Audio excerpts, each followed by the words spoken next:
तर मुंबईकर हा महायुती सोबतच राहणार आहे अशी प्रतिक्रिया मुख्यमंत्री देवेंद्र फडणवीस यांनी दिलेली आहे। तर ठाण्यामध्ये युती होण्यासाठी निश्चितपणे प्रयत्न होतील असंही मुख्यमंत्र्यांनी स्पष्ट केलं।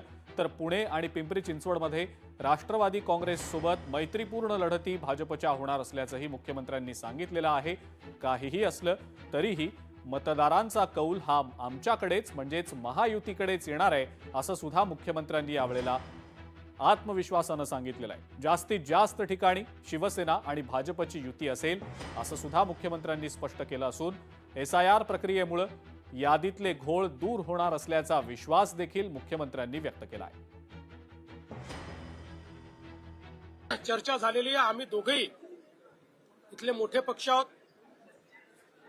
भाजपने 5 वर्ष चांगल्या पद्धतीनं पुण्याचा विकास केलेला आहे।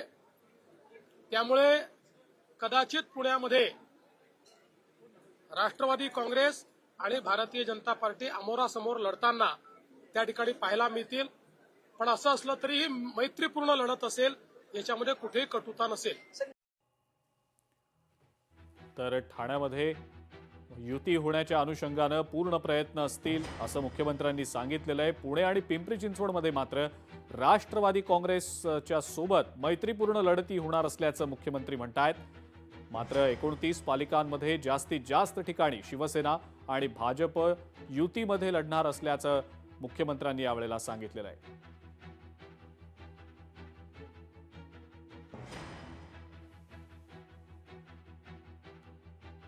तर ठाण्यामध्ये महायुती होण्यासाठी प्रयत्न करणार असल्याचं मुख्यमंत्र्यांनी सांगितलेलं आहे। मात्र पुणे आणि पिंपरी चिंचवड या 2 पालिकांमध्ये राष्ट्रवादी काँग्रेससोबत मैत्रीपूर्ण लढती होणार असल्याचंही मुख्यमंत्र्यांनी यावेळेला सांगितलंय।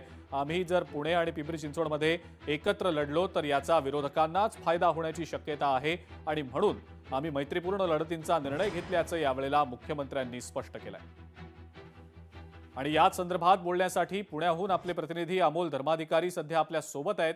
अमोल, पुण्यासंदर्भात मुख्यमंत्र्यांनी म्हणजे फक्त पुण्यासंदर्भात नाही, खरं तर पुणे आणि पिंपरी चिंचवड या दोन्ही पालिकांसंदर्भात मुख्यमंत्र्यांनी अगदी स्पष्टपणे सांगितलंय की विरोधकांना आम्ही जर एकत्र आलो तर कदाचित फायदा होऊ शकेल, म्हणून राष्ट्रवादी आणि भाजप हे मैत्रीपूर्ण लढतींमध्ये दिसतील। त्यामुळे कुठेतरी राजकीय समीकरणं या 2 पालिकांमधली येत्या काळात बदलतील की काय अशी शक्यता देखील वर्तवली जाते। अमोल, त्याबद्दल नेमकं काय सांगताय?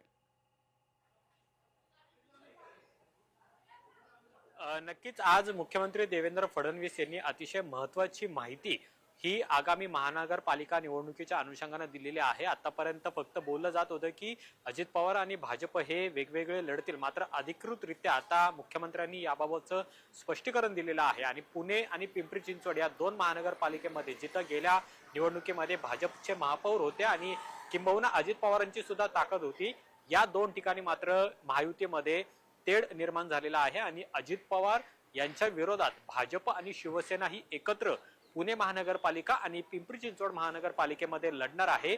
मुख्यमंत्र्यांनी जरी सांगितलेलं असलं की ही मैत्रीपूर्ण लढत आहे, मात्र प्रचारामध्ये मतदारांसमोर जाताना नेमके कशा पद्धतीचे प्रचार केला जातोय याकडे आता सगळ्यांचं लक्ष आहे। एकीकडे पालकमंत्री अजित पवार आहे, दुसरीकडे पुण्यामध्ये भाजपची मोठी ताकद आहे। गेल्या वेळेस 98 नगरसेवक भाजपचे होते, आता भाजपचे खासदार आमदार बऱ्यापैकी पुणे शहरामध्ये आहेत आणि त्यामुळे निवडणुकीची रणधुमाळी कशा पद्धतीने रंगणार याकडे आता सगळ्यात महत्त्वाचं असणार आहे। पुणे महानगरपालिकेमध्ये मात्र आता ही महायुती तुटलेली आपल्याला पाहायला मिळते आणि अजित पवार यांच्या विरोधात भाजप आणि शिवसेना ही एकत्र लढणार आहे। प्रामुख्यानं आता अजित पवारांची राष्ट्रवादी ही शरद पवारांच्या राष्ट्रवादी सोबत एकत्र लढणार का याकडे सुद्धा लक्ष आहे। कारण जर महाविकास आघाडी विरुद्ध महायुती म्हणजे भाजप आणि शिवसेना जर असं आपण चित्र निर्माण केलं तर मग अजित पवार एकटे लढणार का आणि तशी ताकद अजित पवारांची निवडणुकीमध्ये दिसणार का, हे सगळे प्रश्न अनुत्तरित आहेत। आणि त्यामुळेच आता भाजप आणि शिवसेना ही एकत्र लढणार असं हे स्पष्ट झालेलं असताना आता अजित पवार नेमकी काय भूमिका घेणार हे पाहणं महत्त्वाचं आहे। कितपत मैत्रीपूर्ण लढत ही होतीये याकडे सुद्धा सगळ्यांचं लक्ष आहे। दुसरीकडे मुंबई आणि ठाणे या भागातही शिवसेना आणि भाजप एकत्र लढेल, ठाण्यामध्ये युती होण्याचे प्रयत्न आम्ही करू असं सुद्धा महत्त्वाचं विधान मुख्यमंत्र्यांनी केलेलं आहे। आणि राज्यातल्या 29 महानगरपालिकेमध्ये बऱ्याच ठिकाणी शिवसेना आणि भाजप म्हणजे जवळपास 29च्या 29 ठिकाणी शिवसेना भाजप ही एकत्र लढणार आहे यावरती शिक्कामोर्तब झाल्याचं सुद्धा